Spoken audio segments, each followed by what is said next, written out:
Yun, kumakain na yung tropa ko. Masarap, Brad. Ako nagluto niyan, Brad. Adobo. Napaka-basic. Kuha mo na yung tinuro ko sa'yo, pre, na mga luto, pre. Yun. Pwede ka na mag-asawa, pre, ng dalawa. Ayun, Brad. Oh, nilutuan ko yung tropa ko agapito. Adobo! Sarap, guys. Amoy pa lang ulam na. Yan, oh. Sa naman talaga yun. Sili. Sus. Masarap din ulamin, Tikman mo, guys. kainin mo, ipakita mo. Masarap to ulamin, guys. Itong sili na to, guys. Masarap to. Tingnan nyo, guys, ha. Oh. Naman, hindi mo kakainin niya. Masarap, Brad. Sarap talaga, guys.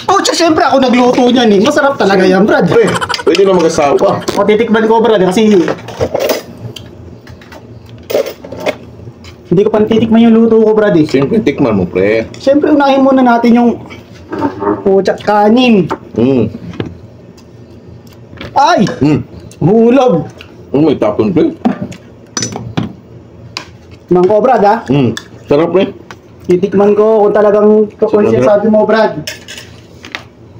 Kahit walang, kahit sabaw lang, ulam na. Ito, may humihiwala yung, Brad? Humihiwala yung mantika sa toyo. Ayun yung masarap. Ano, Brad? Gusto mo? Paghiwalayin ko yung kaluluwa mo sa katawan mo? Huwag lang, pre. Yung paghiwalayan mo lang, pre, yung... pre? Titikman ko to, Brad, ha? Kung nagsasabi ka ng totoo, Brad, ha? Masarap, pre. Hindi ko na talaga magluto, pre. Pwede na, Brad. Kaya pala, Urong konti, pre. Urong konti.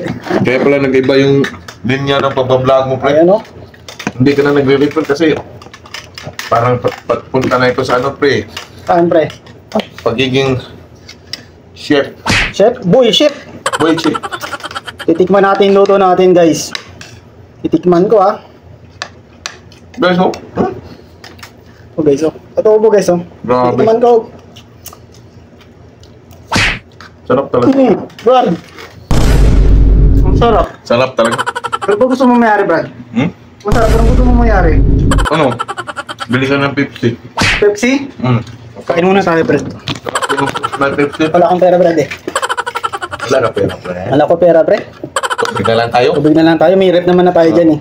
Tubig na lang. Tikman ko pa ulit, Brad. Tikman mo ulit, pre. Pusa. Hindi ko ma-imagine. I can't imagine. Nakuha mo na yung turo ko sa'yo, pre. Yun. Salamat, tropa. Paano kung hindi mo ako tinuruan magluto? Marunong ka pa rin. Marunong pa rin ako. Pagluluto kasi, ano lang yan, eh. Mikos-mikos lang yan. Pati na napasobra pa to sa toyo. Napaka-busy. Kaya nga sumarap. Kasi sobra sa toyo. Dalawang baso ba naman ng tubig yung nilagay ko, eh. Para mawala na yung alat, eh. Sarap, eh. Namagkakaano ko lang lang dito. Siya. Pero,